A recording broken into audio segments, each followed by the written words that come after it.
সম্মানিত দর্শক, আসসালামু আলাইকুম। আমি এখন রয়েছি সিলেট জেলার বিয়ানীবাজার উপজেলার চারখাই ইউনিয়নের ৩ নম্বর ওয়ার্ডের নৈরচক গ্রামের মধ্যে। এখন আমি যে রুট দিয়ে যাচ্ছি এটি হচ্ছে নৈরচক গ্রামের একমাত্র রুট। একটি গ্রামের প্রাণ হচ্ছে তার গ্রামীণ রুট, এবং এই রুটের মধ্যে নির্ভর করে গ্রামের উন্নয়ন এবং যাতায়াত ব্যবস্থার উপর নির্ভর করে মানুষের স্বাচ্ছন্দ্য এবং জীবন আচরণ। মানুষ কিভাবে সুখী হবে সেটা নির্ভর করে তার এলাকার রাস্তার উপরে।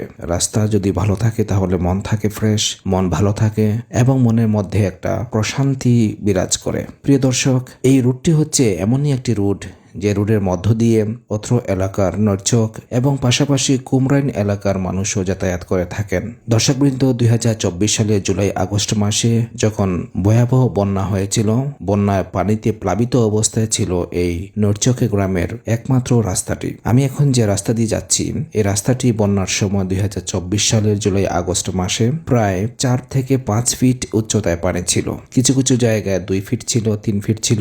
অর্থাৎ সম্পূর্ণ রাস্তাটি এই ফিশারির মুখ থেকে শুরু করে উত্তর দিকে যতটুকু পর্যন্ত যাওয়া যায় চুন্নিবিল পর্যন্ত সম্পূর্ণ রাস্তাটি পানির মধ্যে প্লাবিত অবস্থায় ছিল। তৎকালীন সময়ে অর্থাৎ ২০২৪ সালের জুলাই আগস্ট মাসে যখন বন্যা ছিল, এই এলাকার জনগণ লোকজন অত্যন্ত কষ্ট করে তাদের নিত্য প্রয়োজনীয় জিনিসপত্র বাজার থেকে নৌকার মাধ্যমে আনা নেওয়া করতেন। এই রাস্তাটি বন্যা পরবর্তী মেরামত না করার কারণে বর্তমান সিচুয়েশন আরো বেশি খারাপের দিকে যাচ্ছে। যেহেতু এখন বর্ষাকাল চলে এসেছে, বৃষ্টি বাদলের দিন, মানুষ কষ্ট করে এই রাস্তা ব্যবহার করছেন। যেহেতু আরসিসি ঢালাই নেই, ইটসলিংয়ের রাস্তাটি যখন বৃষ্টি দেয় তখন পিচ্ছিল হয়ে যায়, আর সেই পিচ্ছিল হওয়ার কারণে হেঁটে যাওয়াটাও কষ্টকর হয় মানুষের জন্য।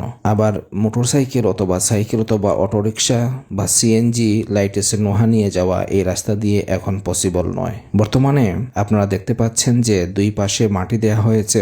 গত ১ থেকে ২ মাসের মধ্যে এই মাটি ভরাটের কাজ সম্পন্ন করা হয়েছিল। দুই পাশে মাটি দেওয়ার কারণে রাস্তার মধ্যস্থান নিম্ন হয়ে গেছে এবং এখানে পানি জমে, বৃষ্টির পানি জমে মাটি গলে বৃষ্টির মধ্যে কাদার একটা সৃষ্টি হয়, এবং এই কাদার মধ্য দিয়ে যানবাহন নিয়ে চলাচল, মানুষ হেঁটে যাওয়া এবং যানবাহন মোটরসাইকেল, সাইকেল, সিএনজি নিয়ে যাতায়াত করা খুবই কষ্টকর হয়। প্রিয় দর্শক, আমরা চাই এই এলাকার উন্নয়ন স্থায়ীভাবে করা হোক। প্রত্যেকটা এলাকায় এখন আরসিসি ঢালাই করা হয়, রোড মেরামতের কাজ করা হয়, টেকসই ইটসলিংয়ের কাজ করা হয়, কিন্তু এই নৈরচক গ্রামের রাস্তাঘাটের উন্নয়ন কেন নয়? কেন এই নৈরচক গ্রামের রাস্তাঘাটের উন্নয়নের ছোঁয়া আজও দেখতে পাই না? স্থায়ী কোনো সমাধান আজও কেন করা হচ্ছে না? উন্নত মেরামত ব্যবস্থার মাধ্যমে আমাদের এই নৈরচক গ্রামের রাস্তাটি যেন অদূর ভবিষ্যতে মাটি ভরাট ইটসলিংয়ের পরিবর্তে ২০০০ ফিট হবে মেইন রোড থেকে উত্তর দিক পর্যন্ত, ততটুকু পর্যন্ত রাস্তাটি যেন আরসিসি ঢালাই করা হয়। এবং আরেকটি বিষয় হচ্ছে যে এই গ্রামের বেশিরভাগ লোকজনই হচ্ছেন প্রবাসী এবং কৃষিকাজে নিয়োজিত। এই গ্রামের মধ্যে রয়েছে একটি সরকারি প্রাথমিক বিদ্যালয়। এই বিদ্যালয়ে লেখাপড়া করেন অত্র গ্রামের ক্ষুদে শিক্ষার্থী। বর্ষা মৌসুমে, বন্যা মৌসুমে এই রাস্তা তলিয়ে যাওয়ার কারণে শিক্ষা ব্যবস্থায় ব্যাঘাত ঘটে। শিক্ষার্থীরাও যেতে ভয় পান। কেউ কেউ সাঁতার জানেন, আবার কেউ কেউ সাঁতার জানেন না। তখন তাদের জন্য এই পানির মধ্য দিয়ে, রাস্তার যে বন্যার পানি থাকে সেই পানির মধ্য দিয়ে যাতায়াত করে স্কুল পর্যন্ত যেতে পরিবারের টেনশন থাকে।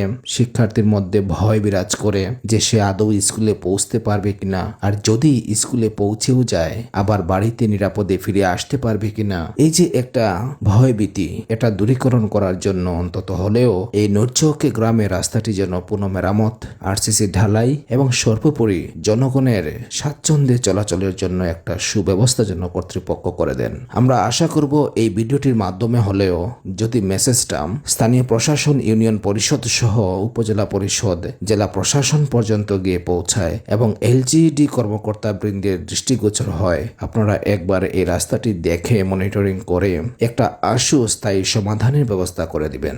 ভিডিওটি রাজনৈতিক প্রণোদিত কোনো বিষয় নয়, জনস্বার্থে নির্মিত। তাই ভিডিওটি আপনি লাইক, কমেন্ট এবং শেয়ার করতে পারেন, এবং যারা রাস্তা উন্নয়নের কাজে নিয়োজিত কর্মকর্তা বৃন্দ তাদের দৃষ্টিগোচর যেন হয় সেজন্য আপনি বেশি বেশি করে শেয়ার করতে পারেন। ধন্যবাদ শেষ পর্যন্ত ভিডিওটি দেখার জন্য।